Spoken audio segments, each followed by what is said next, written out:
첫 번째 달려보죠. 불법 도박 이진호 경찰 조사입니다. 자, 누가 묻지도 않았는데 뜬금없이 월요일 아침 SNS에 불법 도박해서 죄송합니다. 고해성사를 했던 개그맨 이진호 씨 오늘 경찰에 출석해서 3시간가량 조사를 받았는데요. 영상 보시죠. 성실하게 한마디 하시죠. 아니, 죄송합니다. 아니, 불법 도박에 빠지게 된 이유는 뭡니까? 죄송합니다. 사기 의혹에 대해서 어떻게 생각하십니까? 피해 연예인들에게 하실 말씀 없으세요? 누나 사진 잘 받고 오겠습니다. 죄송합니다. 자, 부모님 아프다는 핑계로 돈을 빌려놓고는 도박 자금으로 썼으니 사기 일진데 역시 불리한 질문엔 답을 안 내요. 네, 오늘 오후 2시쯤 개그맨 이진호 씨가 서울 강남경찰서에 상습 도박 혐의 피의자 신분으로 출석을 했습니다. 취재진의 질문에 죄송하다, 성실히 조사받고 나오겠다고만 대답을 하고 3시간 정도 조사를 받았고요. 조사 후에는 또 조사를 받아야 한다면 그때도 성실히 받겠다고 답변을 했습니다. 지난 14일 이 씨가 SNS에 인터넷 불법 도박을 했다는 사실을 고백하고 나서 한 누리꾼이 이 씨를 국민신문고에 상습 도박과 사기 혐의로 고발을 했습니다. 경찰은 고발 8일 만에 이 씨를 소환했고요. 상습 도박 여부와 구체적인 범행 기간, 규모 등을 살펴볼 계획입니다. 사기 혐의는 적용되지 않았습니다. 하지만 이 씨가 불법 도박 사실을 숨기고 돈을 빌려달라고 했다는 이 피해자의 진술이 나온다면 사기 혐의가 성립될 수 있다, 이렇게 전해지고 있습니다. 그렇군요. 좋습니다. 다음 또 이어가죠. 세차의 쇠구슬 테러입니다. 충격적인 제보 영상 만나보시죠. 자, 한 남성이 차에서 나오더니 파란 컨테이너 안으로 들어갑니다. 자, 그리고 창문이 빼꼼 열리더니 바로 그때였어요. 행인이 지나가자 갑자기 쾅! 동그란 쇠구슬이 불박차로 뿅 이렇게 날라왔어요. 지금 뭐야 이거? 행인이 두리번 하는데요. 자, 그 돌아보죠. 그랬더니 재밌네 하듯이 창문이 쓱 저렇게 닫힙니다. 자, 쇠구슬에 맞은 불박차 어떻게 됐을까요? 아이고 세상에. 뚫렸어. 칠까지 벗겨지고. 와, 아주 사람을 잡으려고 작정을 했구만.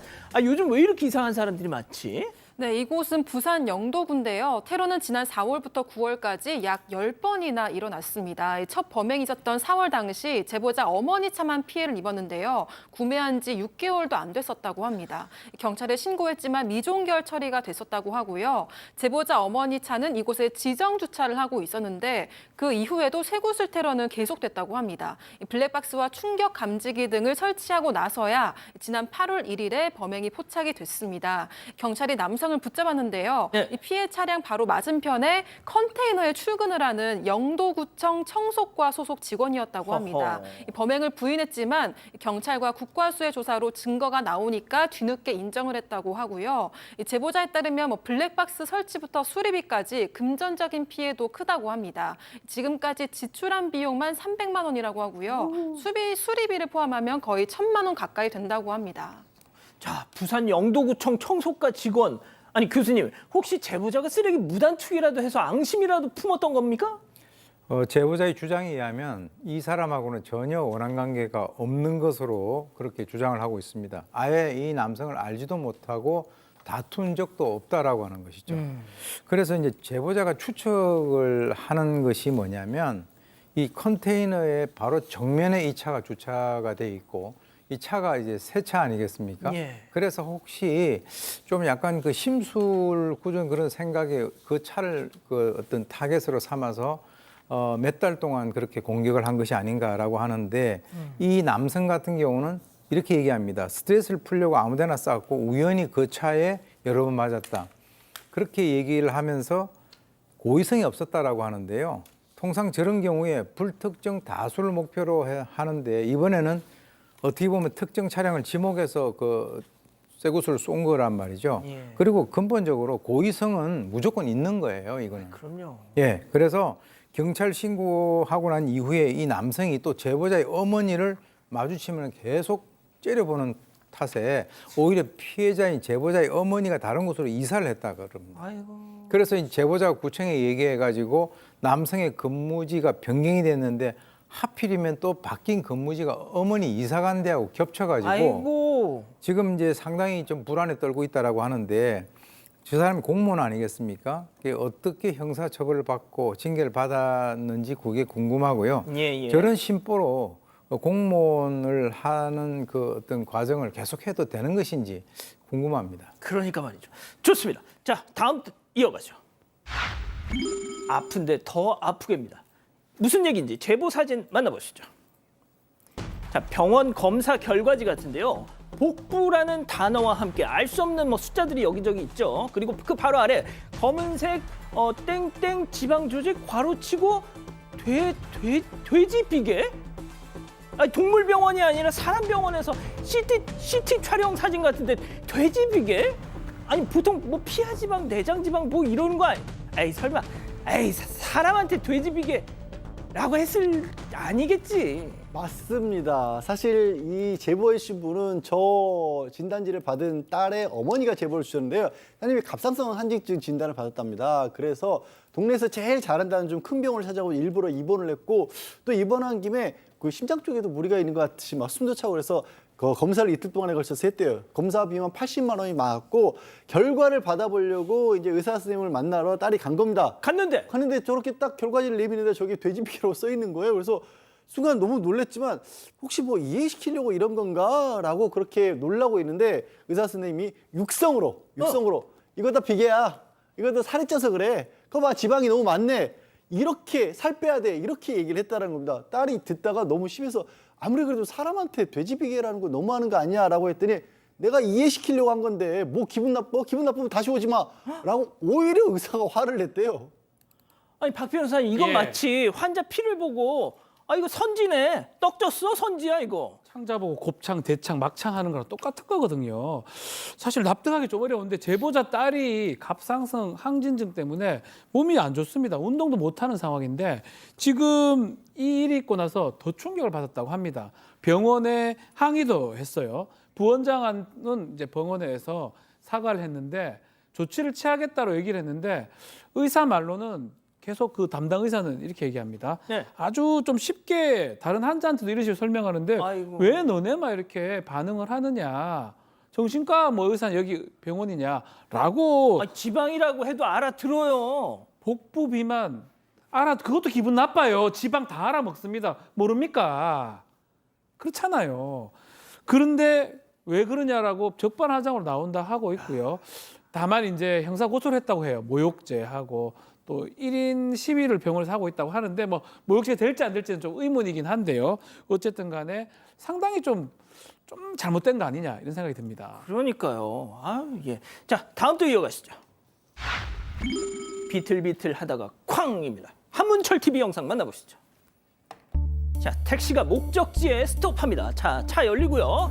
두 남녀가 내리죠 저기. 자 그런데 술에 취해 비틀대던 여성 차가 출발하자 그 뒤로 가더니 그 뒤로 가더니 어머머머머머머머 세상에 180도를 돌더니 쾅 부딪혀가지고 옆구리에 부딪히고 맙니다. 뒤늦게 달려온 남자 다혜야.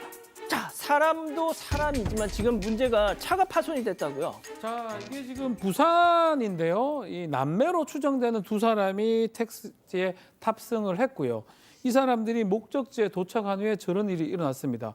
만취한 걸로 보여요. 아니면 뭐 뭔가 이 방향 감각을 완전히 상실해 버렸거든요. 웃으면 안 되는데. 돌아서 이렇게 예.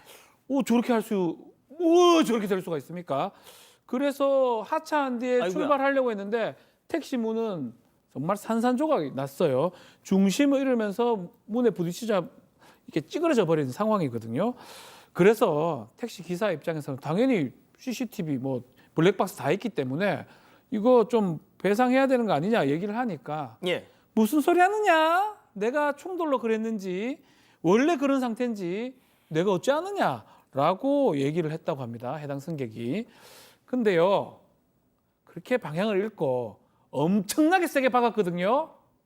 자, 펑. 당신 잘못입니다. 예. 당신 잘못인데 뭐 증거도 확실히 있잖아요. 예. 뭐 최소한 이게 뭐 형사처벌 받지는 않겠지만 손해배상은 해야 될 것 같습니다.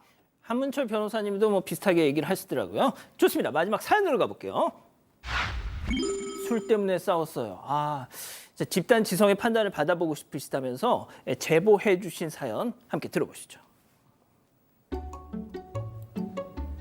안녕하세요. 술 때문에 남편과 다퉈서 속상한 40대 여성입니다. 저는 27년 차 직장인인데요. 직장은 서울에 있고 저는 경기도에 살아서 매일 대중교통으로 무려 왕복으로 4시간을 출퇴근하고 있습니다.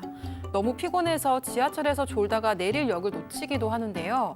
사실 저와 남편은 술을 좋아합니다. 제가 회식에 가는 걸 남편이 싫어해서 1년에 5번 정도만 가고 절대 만취할 만큼 마시지 않고 있어요. 하지만 남편은 한 달에 한 번은 회식에 가고 술도 잘 마시는데요. 최근에는 건강을 위해서 좀 술을 자제하기로 서로 약속을 했습니다. 그런데 어제였어요. 제가 정말 오랜만에 회식에 갔다가 막차를 탔거든요. 근데 졸다가 내릴 역을 놓쳤습니다.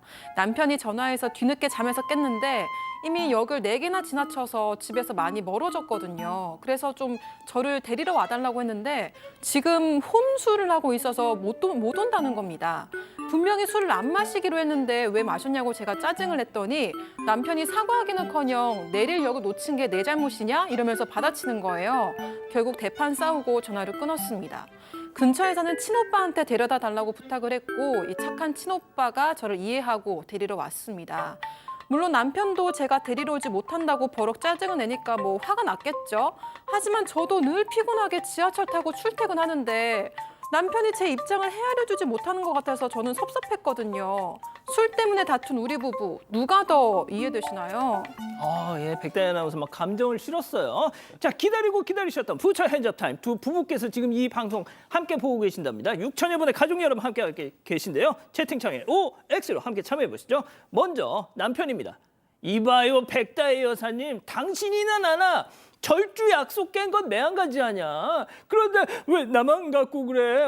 나 우리 집에서 점잖게 혼술하고 있었어. 정작 밖에서 부어라 마셔라는 건 당신 아니야. 그리고 내가 당신 마중 나가면 음주운전인데 어떻게 가니? 괜히 자기가 술 취해가지고 전철역 놓친 걸 갖다 내 탓을 하고 난리야 왜? 동그라미. 이 구도 제일 좋아합니다. 자, 다음은 사연자 아내예요. 어머머, 야 박지연, 너는 거의 매일 마시는 거고 난 1년에 5번 부서 회식에서 어쩔 수 없이 마시는 거고 마침 그날이 오늘이었을 뿐이고 그리고 너 밤늦도록 마누라 집에 안 들어오면 걱정도 안 되니?